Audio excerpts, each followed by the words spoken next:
যে স্বপ্নের জন্য যারা প্রাণ দিয়েছে সে স্বপ্নকে আমরা বাস্তবায়ন করবই। এটার থেকে আমাদের বেরিয়ে যাবার কোনো উপায় নেই। আমাদের প্রতিজ্ঞা রইল আমরা এটা করব।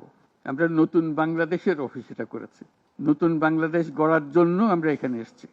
সেটা যেন সবাই মিলে আমরা করতে পারি। দেয়ালের যে লেখাগুলো যখনই দেখি অবাক লাগে, এত কথা কিভাবে এদের মনে আসলো। এদের পেছনে তো কোনো কবি নাই, কোনো সাহিত্যিক নাই, কোনো পণ্ডিত নাই যে কথাগুলো জোগাড় করে করে দেবে। কিন্তু সারা শহর ছড়িয়ে আছে, অন্যান্য শহরেও আছে। প্রতিটি কথা অত্যন্ত মূল্যবান। ছোট্ট কথা, ছোট্ট ছবি, অত্যন্ত মূল্যবান। শুধু বাংলাদেশের মানুষ উতলা হয়ে গেছে নতুন বাংলাদেশ করার জন্য, তাই না?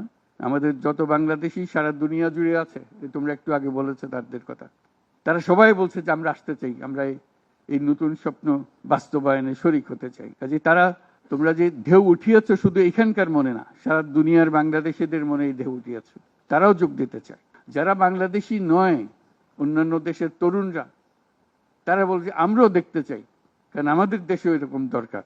কাজে এটা কোনো সীমাবদ্ধ নয় যে বাংলাদেশের মনের মধ্যে তোমরা প্রচন্ড ঢেউ জাগিয়ে দিয়েছ, প্রচন্ড স্বপ্ন জাগিয়ে দিয়েছ।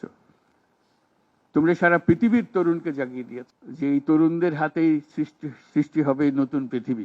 কাজেই তোমরা যেটা করলা সেটারই একটা সূত্রপাত, তরুণদেরকে দিয়েই নতুন পৃথিবীর সূত্রপাত। এটা শুধু নতুন বাংলাদেশের সূত্রপাত না, এটাই নতুন বাংলাদেশের মাধ্যমে নতুন পৃথিবীর সূত্রপাত করছো তোমরা। তোমরা ইতিহাস। আজকে মনে হচ্ছে সাধারণ কয়েকজন তরুণ সামনে বসে আছে, কিছুদিন পরে এই সাধারণরাই অসাধারণ হিসেবে পৃথিবীব্যাপী স্বীকৃত হবে, যেহেতু তোমরা অসাধারণ কাজ করেছো। সেই কাজে যেন বিরতি না আসে, এটাই হলো আমাদের প্রতিজ্ঞা, যে আমরা যেন করতে পারি। আমার একটা প্রস্তাব থাকবে, নাহিদ, আসিফ, তোমাদের সবাইকে, অন্তত মাসে একটা করে চিঠি লিখো আমাদের কাছে।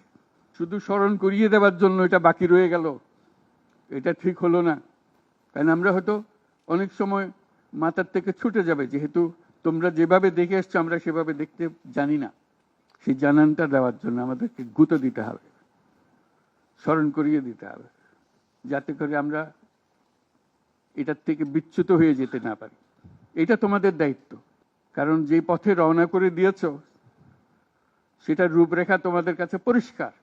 আমরা হয়তো কিছুটা বুঝেছি, কিছুটা অন্যভাবে বুঝেছি, এরকম যেন না হয়। তোমাদের ঠিকভাবে যে স্বপ্ন তোমরা দেখেছো সেই স্বপ্নটা যেন আমরা আমাদের সাধ্যমতো রূপ দিতে পারি। বহু লোক বসে আছে যারা এই দুঃস্বপ্ন থেকে আমরা জেগে ওঠার কারণে তারা দিশেহারা হয়ে গেছে। একদিন চুপচাপ শুয়ে শুয়ে দুঃস্বপ্নের মধ্যে এরা ছিল, দুঃস্বপ্ন দেখছিল, আমরা শান্ত আনন্দ সহকারে লুটপাট করে যাচ্ছিলাম, হঠাৎ করে গোলমাল হয়ে গেল। তারা কি চুপচাপ বসে থাকবে? মোটেই না। খুব চেষ্টা করবে আবার তোমাদেরকে দুঃস্বপ্নের মধ্যে যাতে ঢুকিয়ে দেওয়া যায়, তারা শান্তমতে আবার শান্তিতে আবার তাদের রাজত্ব চালাতে পারে। তারা চেষ্টার ত্রুটি করবে না। কাজে যে কাজ শুরু করেছো এই কাজ সমাপ্ত না হওয়া পর্যন্ত এর থেকে বেরিয়ে যেও না। বাংলাদেশের জন্ম থেকে আজ পর্যন্ত এই সুযোগ আর আসে নাই, যে সুযোগ তোমরা আমাদের হাতে তুলে দেবে। এই সুযোগ যেন হাতছাড়া না হয়। এই সুযোগ হাতছাড়া হলে বাংলাদেশের আর কোনো ভবিষ্যৎ থাকবে না। কাজে এইটা যেন শুধু রাষ্ট্র নয়, পৃথিবীর সম্মানিত রাষ্ট্র হিসেবে প্রতিষ্ঠিত হতে পারে, যেহেতু তরুণরা এটার হাল ধরেছে। এই কারণেই এটা ভিন্ন, এই কারণে এটা ইউনিক, অনন্য। এই অনন্য একটা দেশ আমরা তৈরি করতে চাই।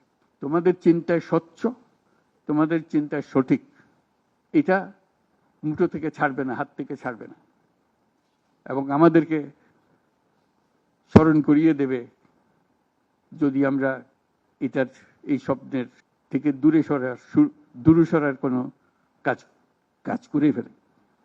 আমাদের কারো কোনো ইচ্ছা নাই এই স্বপ্ন বাইরে যাওয়ার, এই স্বপ্ন বাস্তবায়ন করাই আমাদের সার্বক্ষণিক কাজ।